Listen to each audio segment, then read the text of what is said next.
আসসালামু আলাইকুম প্রিয় দর্শক, আপনাদের সকলকে আমন্ত্রণ জানাচ্ছি। রাশিয়ার প্রেসিডেন্ট ভ্লাদিমির পুতিন নয়াদিল্লি ছেড়ে দেশের পথে রওনা দেওয়ার প্রায় সঙ্গে সঙ্গে আমেরিকা থেকে এক ঝাঁক প্রতিনিধি ছুটে এলেন ভারতে বাণিজ্য শুল্কের আলোচনা চূড়ান্ত করতে। শুনতে পাচ্ছি যেসব বিষয়ে এতদিন সিদ্ধান্তে পৌঁছানো যাচ্ছিল না, পুতিনের ভারত সফরের পর সেই বিষয়গুলো নিয়ে আর দেরি করতে চায়নি আমেরিকা, সেগুলো চূড়ান্ত হয়ে গেছে এবং ভারত আমেরিকা বাণিজ্য শুল্ক চুক্তি কয়েকদিনের মধ্যে সই সাবুত হয়ে যাবে। এই আলোচনা দিয়ে শুরু করলাম বটে, কিন্তু যে বিষয়টি নিয়ে কথা বলবো এখন, একদিক দিয়ে সেটা বাণিজ্য শুল্কের চেয়ে আরও অনেক বেশি গুরুত্বপূর্ণ। সেটা হলো ভারতের সুরক্ষা, সেই সমস্ত ব্যাপার নিয়ে। দিল্লিতে ভারত আমেরিকার দুদিনের সন্ত্রাসবাদী বিরোধী বৈঠক হয়ে গেল। দিল্লিতে হওয়া এই দুদিনের ভারত আমেরিকা বৈঠকে দুপক্ষ সন্ত্রাসবাদের বিরুদ্ধে সহযোগিতা আরও গভীর করেছে। বিশেষ করে পাকিস্তান ভিত্তিক জঙ্গি সংগঠন আইএস, আল কায়দা এদের ওপরে আরও শক্ত করে প্রতিবন্ধ লেগে গেল। ড্রোন, এআই ব্যবহার ও টেরর ফান্ডিং ঠেকানোকে কেন্দ্র করে কৌশলগত সমন্বয়কে নতুন স্তরে তুলে নিল ভারত আমেরিকা দুই দেশ। কারা যেন বলছিল আমেরিকা এখন ভারতকে ছেড়ে পাকিস্তানকে এবং পাকিস্তানের পোলা বাংলাদেশের সন্ত্রাসী সংগঠনগুলোকে নাকি কোলে তুলে নিয়েছে। তাদের উদ্দেশ্যে বলবো, ভালো করে এই প্রতিবেদনটা শুনুন। গত কিছুদিন ধরে বলে যাচ্ছি, গত কয়েক মাস ধরে বেশ কিছু বেগরবাই করার পর ট্রাম্প সাহেব অবশেষে ঠিক লাইনে ফিরছেন নানান চাপের ফলে। সেই ফেরার এক নমুনা হলো এই দুদিনের বৈঠক। পাকিস্তানে ও বাংলাদেশে সন্ত্রাসবাদের চাষ করে যারা, ভারতকে টুকরো টুকরো করার স্বপ্ন দেখছিল যারা, তারা ভালো করে আমার এখনকার এই প্রতিবেদনটি শুনবেন। নয়াদিল্লির এই বৈঠক মূলত দুইটি প্ল্যাটফর্ম মিলে অনুষ্ঠিত হয়। একটা প্ল্যাটফর্ম ছিল 21তম India USA joint working group on counter terrorism এবং দ্বিতীয়টি হল 7ম ডেজিগনেশনস ডায়ালগ। স্থান নয়াদিল্লি। দুদিন ধরে প্রযুক্তিগত ও কর্মপর্যায়ের আলোচনার পর 6 ডিসেম্বর দুই দেশ যৌথ বিবৃতি প্রকাশ করে। বৈঠকে ভারতের পক্ষে নেতৃত্ব দেন doctor Vinod Bahade, joint secretary counter terrorism, পররাষ্ট্র মন্ত্রণালয়, ভারত সরকার। আর আমেরিকার পক্ষে নেতৃত্ব দেন Monica Jacobson, senior bureau official, bureau of counter terrorism, US department of state, সেখানকার তিনি কর্ত্রী। বৈঠকের প্রধান বার্তা হলো সন্ত্রাসবাদের বিরুদ্ধে ভারত ও আমেরিকার যৌথভাবে অবস্থান, সমস্ত রকমের সন্ত্রাসবাদকে বিনা শর্তে নিন্দা। দুই দেশই স্পষ্ট ভাষায় বলেছে সন্ত্রাসবাদকে রাজনৈতিক বা মতাদর্শিক বা অন্য কোনো অজুহাতে ন্যায্যতা দেয়া যায় না। এতদিন আমেরিকার কাছে আমেরিকা নিজে যাদেরকে সন্ত্রাসবাদী বলতো তারা তাদের কাছে খারাপ, কিন্তু ভারতে যারা সন্ত্রাস চালাতো, পাকিস্তানি মদতপুষ্ট, তাদেরকে সন্ত্রাসী বলার আগে আমেরিকা 10 বার ভাবতো, অনেক সময় এটা বলতোও না। ক্রস বর্ডার টেররিজমের বিরুদ্ধে অবস্থান নিয়েছে এই বৈঠক। যৌথ বিবৃতিতে ক্রস বর্ডার টেররিজম শব্দ ব্যবহার করে ভারতের নিরাপত্তা উদ্বেগ, যা মূলত পাকিস্তানি উৎসের সন্ত্রাস, সেটাই সরাসরি কিন্তু প্রতিফলিত হয়েছে এই বৈঠকে। এখানেই শেষ নয়, দোষীদের জবাবদিহি নিশ্চিত করার প্রতিশ্রুতিও দিয়েছে আমেরিকা। ভারতীয় ভূখণ্ডে সাম্প্রতিক হামলাগুলোর ঘটনায় জড়িতদের বিরুদ্ধে কঠোর পদক্ষেপের উপর জোর দেওয়া হয়েছে। এই প্রসঙ্গে বিশেষভাবে উঠে এসেছিল বৈঠকে 22 এপ্রিল 2025-এর পেহেলগাঁও হত্যাকাণ্ডের কথা, যা ছিল অপারেশন সিন্দুরের ফ্ল্যাশ পয়েন্ট। এছাড়া উঠেছিল 10 নভেম্বর 2025-এ দিল্লির লালকেল্লার কাছে সন্ত্রাসী হামলা। এই ঘটনায় উঠে এসেছে বাংলাদেশি সন্ত্রাসীদের সম্পৃক্ত থাকার কথা। এই দুই ঘটনায় জড়িতদের শাস্তি নিশ্চিত করতে আন্তর্জাতিক সহযোগিতা ও তথ্য আদান প্রদানের গুরুত্ব তুলে ধরা হয়েছে। এর অর্থ বাংলাদেশের সন্ত্রাসীদের বিরুদ্ধে অপারেশনের সবুজ সংকেত পেয়ে গেল ভারত। আলোচনার মূল থিম ছিল নিরাপত্তা ইস্যু। বৈঠকে ট্র্যাডিশনাল এবং এমার্জিং দুই ধরনের হুমকি নিয়েই আলোচনা হয়। সন্ত্রাসী নিয়োগ মানে terrorist recruitment, online propaganda, social media ও চরমপন্থী নেটওয়ার্কের মাধ্যমে নতুন সদস্য সংগ্রহ যেভাবে হচ্ছে সেটা কিভাবে ঠেকানো যায় সে বিষয়ে আলোচনা ও সিদ্ধান্ত হয়েছে।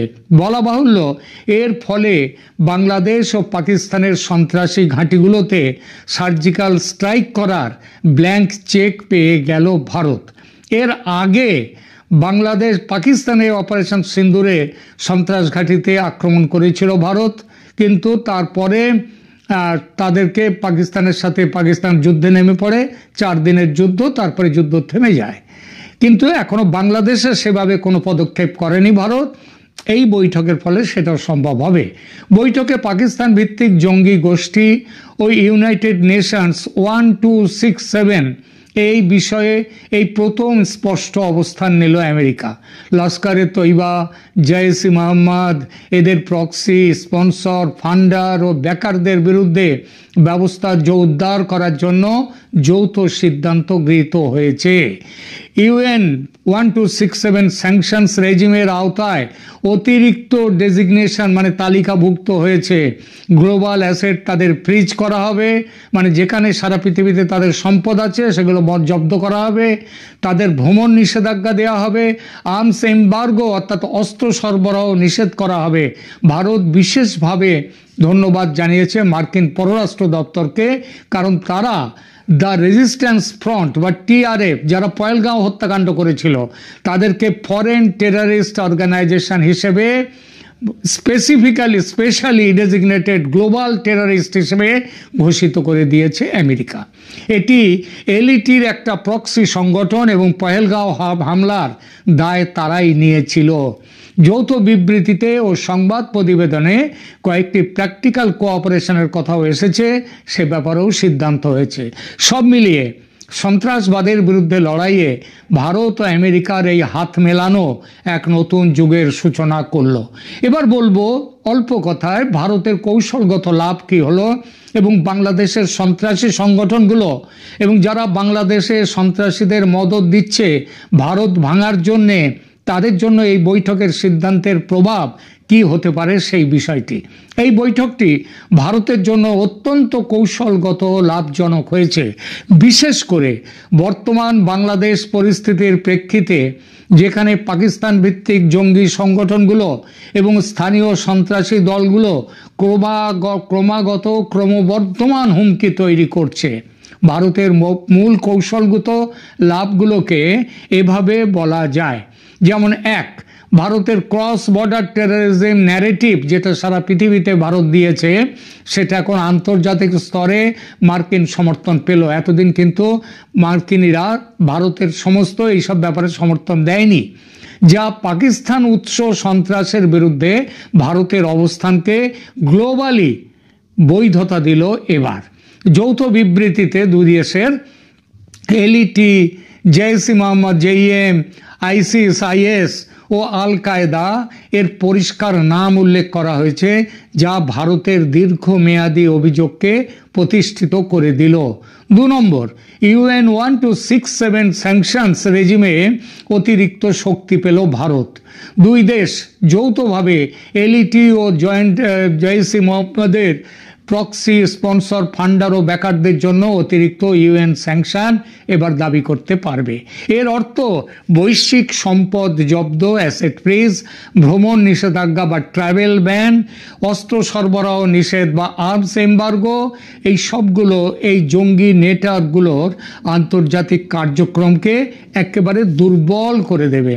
3 নম্বর, দ্য রেজিস্ট্যান্স ফ্রন্ট ওই পহেলগাঁও ঘটনার, এদেরকে আমেরিকা ফরেন টেররিস্ট অর্গানাইজেশন বা এফটিও বলেছে এবং স্পেশালি ডেজিগনেটেড গ্লোবাল টেররিস্ট এসডিজিটি হিসেবে ঘোষণা করে দিয়েছে এই বৈঠকে।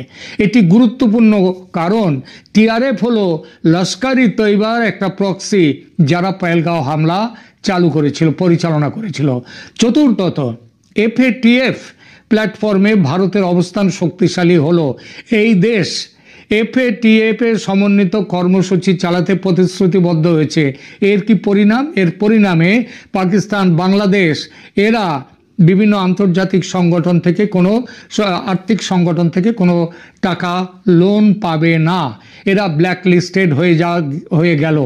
বাংলাদেশের সন্ত্রাসী সংগঠনগুলোর উপর তাহলে কি প্রভাব হবে একটু দেখি। জামাতুল আনসার ও হুজি বাংলাদেশের সদস্যদের ফান্ডিং চ্যানেল বন্ধ হবে এবার।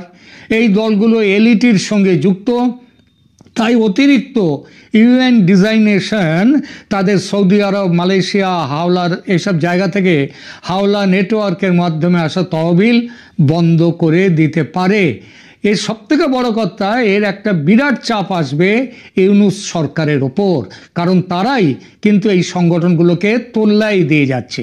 দ্বিতীয়ত, টেরার ফান্ডিং নেটওয়ার্কে চাপ আসবে। FATF এর তত্ত্বাবধানে হাওলা, ক্রিপ্টো, এনজিও কভার এগুলো শনাক্তকরণ বাড়বে। যে এনজিও খুলে এইসব কাজ করা সেগুলো বন্ধ হবে এবং এই গ্রুপগুলোর অর্থনৈতিক মেরুদণ্ড ভেঙে যাবে। তৃতীয়ত, আন্তর্জাতিক ভ্রমণ নিষেধাজ্ঞা এই দলগুলোর উচ্চ পর্যায়ের কমান্ডারদের, যেমন ধরুন জসিমউদ্দিন রেহমানি, ইনি সারা পৃথিবী ঘুরে ঘুরে তিনি বক্তৃতা দিয়ে যাচ্ছেন, তিনি তার সন্ত্রাসবাদ চালিয়ে যাচ্ছেন। ট্রেনিং বা সমন্বয়ের জন্য ইনি বিদেশে যেতে পারবেন না এবং এর মতো যারা আছে তারাও বিদেশে যেতে পারবে না। 3 নম্বর, জঙ্গি বন্ধু মোহাম্মদ 4 নম্বর, জঙ্গি বন্ধু মোহাম্মদ ইউনূসের সরকারের ওপর ভারতের চাপ আরও বাড়বে। আমেরিকা থেকে প্রশ্রয় এই সরকার পাবে না।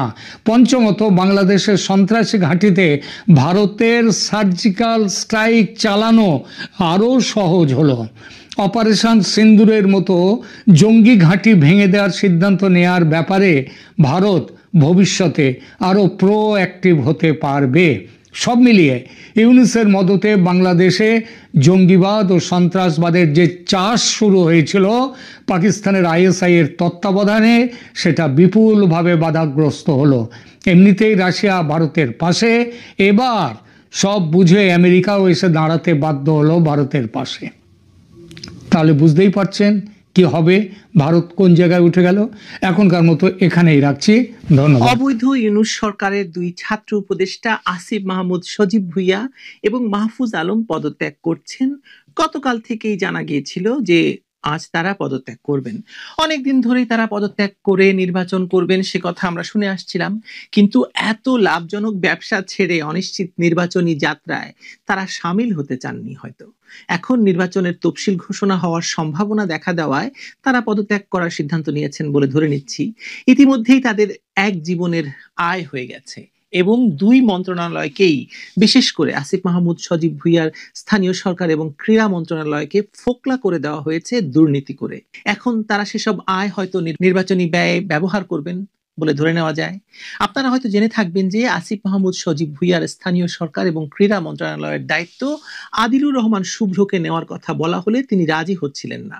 এই 2 মন্ত্রণালয়ে হওয়া দুর্নীতির বোঝা তার উপর এসে পড়ে কিনা সে কথা ভেবে হয়তো, কিন্তু পরে নাকি তিনি এবার রাজি হয়েছেন। আর রিজওয়ানা হাসান তো উনি তো যে কোনো মন্ত্রণালয়েতেই রাজি আছেন, সেজন্য তাকে দেওয়া হচ্ছে মাহফুজ আলমের তথ্য মন্ত্রণালয়। কিন্তু প্রশ্ন হলো, সরকার থেকে পদত্যাগ করে আসিফ আর মাহফুজ যাবেনটা কোথায়? এতদিন সরকার তাদেরকে না হয় নিরাপত্তা দিয়েছিল আশ্রয়, প্রশ্রয়, অর্থ, আয়ের সুযোগ, কিন্তু এখন পদত্যাগের পর তাদের কি এনসিপি নেবে, বিএনপি নেবে নাকি জামায়াত নেবে? এসবের উত্তর খোঁজার চেষ্টাই করা যাক আজকের আলোচনায়। চলুন। সরকার নাকি শেষ পর্যন্ত জাতীয় নির্বাচনের ঘোষণা দিয়েই দিচ্ছে, যদিও আমি এখনো মনে করি নির্বাচনের তফসিল ঘোষণা হবে কয়েকবার, একবার নয়। ঠিক আছে, এটা নিয়ে আলোচনা করব পরে। এরই মধ্যে অন্তর্বর্তী সরকারের 2 জন ছাত্র প্রতিনিধি মাহফুজ আলম এবং আসিফ মাহমুদ সজীব ভুঁইয়া আজ বুধবারই উপদেষ্টা পদ ছাড়তে পারেন বলে সরকারের কয়েকটি দায়িত্বশীল সূত্র জানিয়েছিল গতকালই। তারা তথ্য এবং সম্প্রচার এবং স্থানীয় সরকার মন্ত্রণালয়ের দায়িত্ব পালন সামলাচ্ছিলেন, সঙ্গে আবার যুব এবং ক্রীড়া মন্ত্রণালয়ের দায়িত্ব উপরি ছিল। বিষয়টি এখন কেউ প্রকাশ্যে বলছেন না, কিন্তু ভেতরে ভেতরে দিন তারিখ প্রায় ঠিক হয়ে গেছে। যতটুকু জানা যাচ্ছে তাতে তফসিল আজ সন্ধ্যায় বা কাল বৃহস্পতিবার ঘোষণা হতে পারে বলে বলা হচ্ছে। সেই ঘোষণার আগেই 2 জন পদ ছাড়বেন, এমন বার্তা তারা গতকাল মঙ্গলবার সরকারের সংশ্লিষ্টদেরকে জানিয়েছিলেন। একই দিনে আসিফ মাহমুদ দুপুর ৩টায়, মানে আপনারা যখন এই ভিডিওটি দেখছেন সেদিন দুপুর ৩টায় সচিবালয়ে সংবাদ সম্মেলনের ডাক দিয়েছেন, যা পুরো পরিস্থিতিকে আরো জোরালো ইঙ্গিতের দিকে ঠেলে দিচ্ছে। স্থানীয় সরকার মন্ত্রণালয়ের জনসংযোগ কর্মকর্তার পাঠানো বিজ্ঞপ্তিতে বলা হয়েছে তিনি সমসাময়িক বিষয় নিয়ে কথা বলবেন। তবে সরকারের ভেতরের যারা বিষয়টি জানেন তারা বলছেন এই সংবাদ সম্মেলন সম্ভবত পদত্যাগের ঘোষণাটা ঘিরেই হতে পারে। সরকারি পর্যায়ে গতকাল দুপুরে যমুনায় নিয়মিত সাপ্তাহিক বৈঠক হয় প্রধান উপদেষ্টা মোহাম্মদ ইউনূস এবং কয়েকজন সিনিয়র উপদেষ্টার সঙ্গে। সেখানেই প্রথম স্পষ্টভাবে উঠে আসে যে 2 ছাত্র প্রতিনিধির পদত্যাগের সিদ্ধান্ত হয়েছে। সন্ধ্যার পর দায়িত্বশীল ব্যক্তিরা নিশ্চিত হন যে তারা বুধবারই পদ ছাড়ছেন। এই আলোচনা নতুন কিছু নয়। সেপ্টেম্বরের মাঝামাঝি থেকেই সরকারের শীর্ষ পর্যায়ে তাদের ইঙ্গিত দিয়েছিল যে তফসিল সামনে এলে উপদেষ্টা পরিষদে থাকা উচিত হবে না তাদের আর, কারণ ছাত্র আন্দোলনের নেতৃত্ব দিয়ে সরকারে এলেও নির্বাচনের সময় তাদের ওই অবস্থান প্রশ্ন তুলতে পারে। তখন তারা আরো কিছু সময় চেয়েছিলেন। মাহফুজ আলম তো সরকার শেষ হওয়া পর্যন্ত থাকতে চাওয়ার কথাও বলেছিলেন, এমনকি তিনি নির্বাচনে নাও লড়তে পারেন এমনটাও জানিয়েছিলেন। তাগাদা আবার আসে গত মাসে। অন্তর্বর্তী সরকারের ভিতরে একটা সাধারণ মত তৈরি হয় যে তফসিল ঘোষণার পর 2 ছাত্র প্রতিনিধির উপদেষ্টা পদে থাকা বিব্রতকর হবে। তারা ভোটে নামুন বা না নামুন, পদত্যাগী হবে স্বচ্ছ অবস্থান। শেষ পর্যন্ত সরকারের সেই মনোভাব হয়তো এখন বাস্তবে রূপ নিতে যাচ্ছে। দুজনের সঙ্গে মিডিয়া যোগাযোগের চেষ্টা করেছিল, কিন্তু তারা ফোন ধরেননি বা বার্তার উত্তর দেননি। এখন একটু পেছনের গল্প বলি আপনাদের। গত বছর অর্থাৎ 2024 সালের 5 আগস্ট শেখ হাসিনা সরকারকে উৎখাতের পর 8ই আগস্ট অন্তর্বর্তী সরকার গঠিত হয়। সেই সরকারে জুলাইয়ের সন্ত্রাসের নেতৃত্ব দেওয়া 3 ছাত্রনেতা জায়গা পান। নাহিদ ইসলাম তথ্য এবং সম্প্রচার মন্ত্রণালয়ে পেয়েছিলেন, পরে পদ ছাড়েন, নতুন দল জাতীয় নাগরিক পার্টির আহ্বায়ক হন। তার জায়গায় সেই মন্ত্রণালয়ের দায়িত্ব পান মাহফুজ আলম, যাকে ডক্টর মোহাম্মদ ইউনূস আমেরিকায় নিয়ে গিয়ে মাস্টার মাইন্ড বলে পরিচয় করিয়ে দিয়েছিলেন জুলাই সন্ত্রাসের। আসিফ মাহমুদ প্রথমে শ্রম মন্ত্রণালয়ের দায়িত্ব ছিলেন, পরে আসেন স্থানীয় সরকারে এবং তাকে দেওয়া হয় উপরি হিসাবে যুব এবং ক্রীড়া মন্ত্রণালয়। গল্প এখানে থেমে নেই।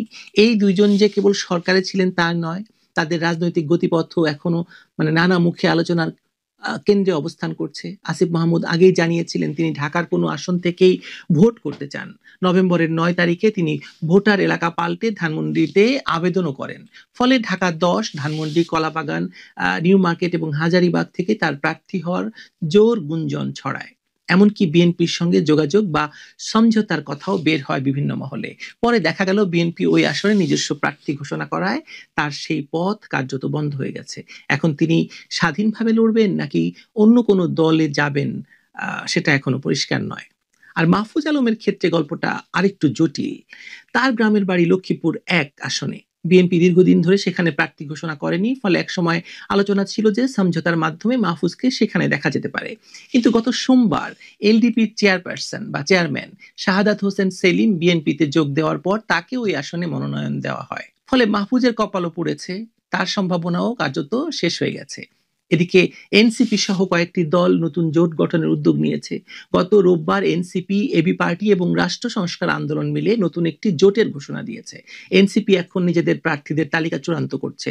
মাহফুজ বা আসিফ কেউ এনসিপির মনোনয়ন নেন কিনা সেদিকেও সবার কৌতূহল থাকবে, কারণ এনসিপির সঙ্গে তাদের যোগাযোগ আগে থেকেই রয়েছে। কিন্তু অনেকে মনে করছেন যে তাদের মধ্যে একটা গ্যাঞ্জামও চলছে। তবে একটি বিষয় ক্রমে স্পষ্ট হচ্ছে যে দুজনেই বেশ কিছুদিন ধরে দুটি সমান্তরাল পরিকল্পনা চালিয়েছিলেন। একদিকে উপদেষ্টা পদ ধরে রাখা, আরেকদিকে সম্ভাব্য রাজনৈতিক ঠিকানা খোঁজা। বিএনপির সঙ্গে গোপন বৈঠকের কথাও এসেছে বিভিন্ন নির্ভরযোগ্য সূত্রে। সেখানে তারা মনোনয়ন পাওয়ার চেষ্টা চালিয়েছেন বলে জানা যায়। কিন্তু বিএনপি তাদের নিয়ে খুব বেশি আগ্রহ দেখায়নি।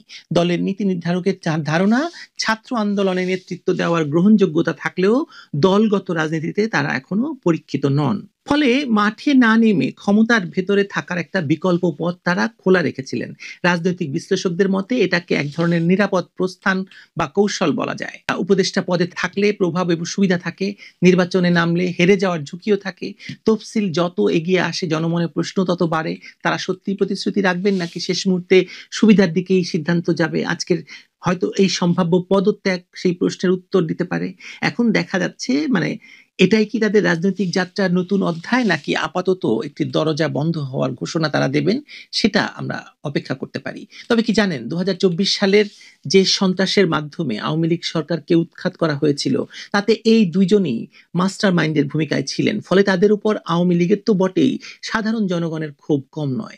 এখন তারা সরকারি নিরাপত্তার বাইরে গেলে তাদেরকে কোনো পক্ষই না নেওয়ার কারণটি আর কিছুই নয়, বরং তাদের সন্ত্রাসের নেতৃত্ব দেওয়া অতীতটি হতে পারে। কারণ এই অতীত নিয়ে তারা আসলে কোনো রাজনৈতিক দলেই জোরালো কোনো অবস্থান তৈরি করতে পারবেন না। আর সাধারণ নাগরিকের জীবন তাদের যাপন করা সম্ভব হবে না। এনসিপি কে তাদের নেবে, বিএনপি নেবে না বলে জানিয়েছে।